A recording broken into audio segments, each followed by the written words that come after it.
craft and wizardry, no matter how long you wait and how much you cry, and It's okay, Ron. It's alright. It doesn't matter. Anyway, magic may not be real, but the wizards behind the Harry Potter VFX team come pretty darn close. And although not all the visual effects hold up, a vast majority of it still looks, in the words of Ron Weasley, bloody brilliant. In this video, we'll take a look at the series before CGI and how exactly the production team brought the wizarding world to life. Let's go. The Harry Potter series ended on a massive crescendo, with Harry going toe-to-toe with his greatest nemesis, Lord Voldemort, with Harry eventually besting the Dark Lord once and for all. The fight is an epic moment on film, but the behind-the-scenes is, well, a little less impressive. Take, for example, the actual moment Voldemort dies for good and is all like, "Mr. Potter, I don't feel so good," and breaks off into little pieces. It's a little underwhelming when you see how it was shot, with actor Ralph Fiennes' regular face being shot with little dots on it before the VFX team worked their magic.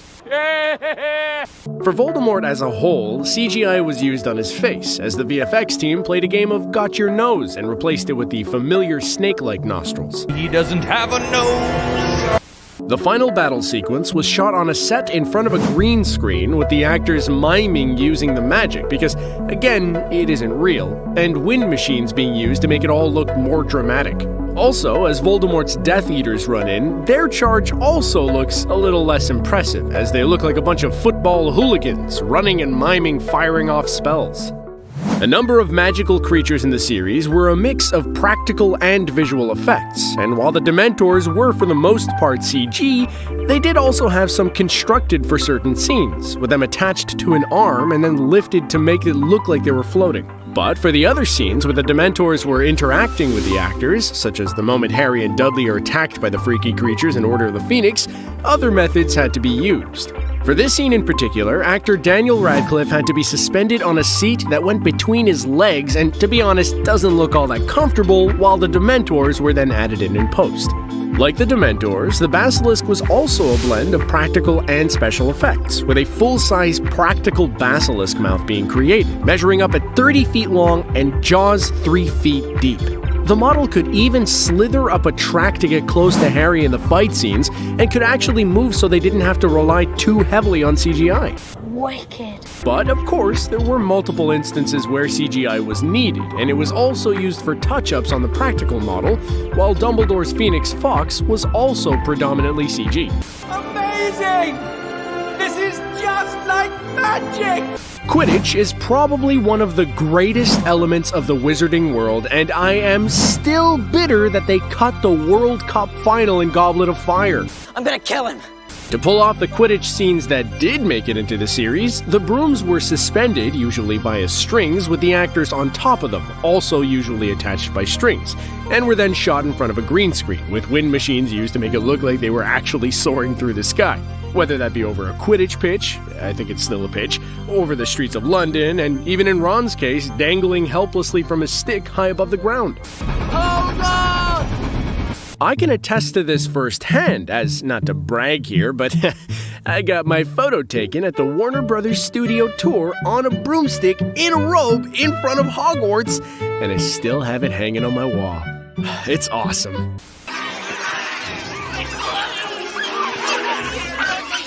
As you know, people can't see Thestrals until they've seen death firsthand, so, seeing as Harry hadn't seen a death before Cedric, except for his parents, but that apparently didn't count, he didn't see the Thestrals until the 5th movie. For the Thestrals, a head was created for the actor's eyeline and so that they had something to interact with, while the full body was then added into the scene in post. Some life-sized models were created for certain shots, but the wings were always 100% CGI, as they would be pretty difficult to make for real. Hagrid's half-brother Grupp was also another one who was both a mix of VFX and practical models, with the emphasis predominantly on CGI. Like the Troll in Sorcerer's Stone, or Philosopher's Stone, depending on where you're from. Dobby, shush, I'm sorry. I didn't mean to offend you or anything. The visuals of Grupp do look kinda dated, but at the time, the VFX was cutting edge and the Potter crew were pioneers in the industry. The actor behind Grop was motion captured on a soundstage wearing a suit with white baubles to track his movements, whether that be reaching for a butterfly or picking up Hermione, with a doll being used to replace Emma Watson, as it turns out that it's easier than shrinking her.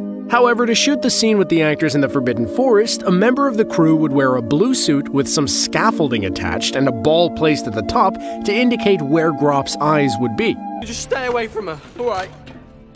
Now, we already mentioned the chief inhabitant of the Chamber of Secrets with the basilisk, but to actually create the chamber itself, the production team had to use more CGI than you might have realized. To create the set, pools of water were created on either side of the walkway, with a fountain on one side shooting water down. But the far walls in the chamber were green screen and were where some of the movie's lights were located. The Ministry of Magic was another one that was also mostly green screen, in terms of the far walls anyway, although there were some structures created for real, such as the arch-shaped hallway where a number of the Ministry workers enter via flue powder and the central sculpture. The phone booth that Harry uses to enter the Ministry was suspended via wires and then lowered down to the floor. The set was then filled with hundreds of extras to make it look like a real, living, breathing place of work. While for the most part, Hagrid was filmed by having actor Robbie Coltrane shot from certain angles to make him look larger than he is, in certain scenes it was impossible to make the actor convincingly look like a half-giant. This meant that on occasion, a stunt double would step in for Coltrane wearing a large suit with a giant, lifeless waxwork Hagrid head on top, with the digital movements of Coltrane added in post. An example of this is the moment that Hagrid carries Harry— oh, that's weird to say— I shouldn't have said that. I should not have said that. Another instance where Coltrane was replaced by a stand-in was the moment that he was tied up by rope moments before in Part 2, but instead of an actor, a life-size model was used for the scene. For House Elves Dobby and Creature, a mix of VFX and practical effects were used once again. For Dobby's introduction in Chamber of Secrets, the character was entirely digital, and a tennis ball on a stick was used for Radcliffe to know where Dobby was supposed to be in a scene. But as the series progressed, actors such as Diane Gibbons were kitted out in motion capture suits to make it look more lifelike, while in cases like Dobby's death, a model was used so Harry would have something physical to cradle in his arms, with VFX then being used in post to create the final version of the elves. Now, when it comes to the famous Triwizard Tournament, I just have one thing to say. Tell them! In the books, it says that Dumbledore calmly asked Harry whether or not he put his name in the Goblet of Fire. Not Harry Potter! Harry, you put your name in the Goblet of Fire! Alright, seriously though, the tournament was predominantly filmed in front of a green screen, with sets like the final stadium and the platform where the contestants dive from all being in front of a screen with them diving onto a green mat. The scenes where Harry is underwater were shot in a large water tank in front of a blue screen, with a team with oxygen tanks swimming beside him so that he could actually breathe while shooting the scene. For the dragon scene, blue mats were located on the ground so Radcliffe could jump and land on them safely, while the scene where he slips down the outer wall of the castle was filmed with the actor attached to strings and then falling onto a blue mat. But of course, the dragon Harry fights was totally real. I'm kidding. It was obviously CG. Come on, have you? Took you long enough? For the legend Buckbeak, the hippogriff was also a mix of practical and special effects, with 3 animatronic models being created, one standing, another rearing, and a third lying down, with every feather of the model having to be individually inserted and glued on by hand. And the crew were apparently applying feathers to the model up until the cameras started rolling. For other scenes, Buckbeak was basically all CGI. Take, for example, the moment that Harry and Hermione fly him, which was filmed with them sitting on a mechanical bull in front of a, you guessed it, blue screen. Now, I know this isn't a Harry Potter entry, but we thought we would add it to the video as it looks pretty cool. To pull off the moment where Newt Scamander climbs into the suitcase in Fantastic Beasts, the top of actor Eddie Redmayne and his left arm were in costume, while his bottom half and right arm were in a green suit so they could be shopped out in post, meaning that they didn't actually pack Redmayne into a suitcase, which is kind of disappointing. Speaking of green suits, in the scene where Hermione is handed books in the library, to pull this off, members of the crew were on the other side of the bookshelves, their arms and hands wearing green fabric, with them handing the books to Hermione to make it look like it was magic. Well, I guess it is movie magic after all. And finally, while Hogwarts was a digital model by the end, in the first movie, the school was a physical model and measured some 50 feet across and consisted of more than 2,500 fiber optic lights. The model is available to see at the Warner Brothers Studio Tour in Watford and is truly a sight to behold.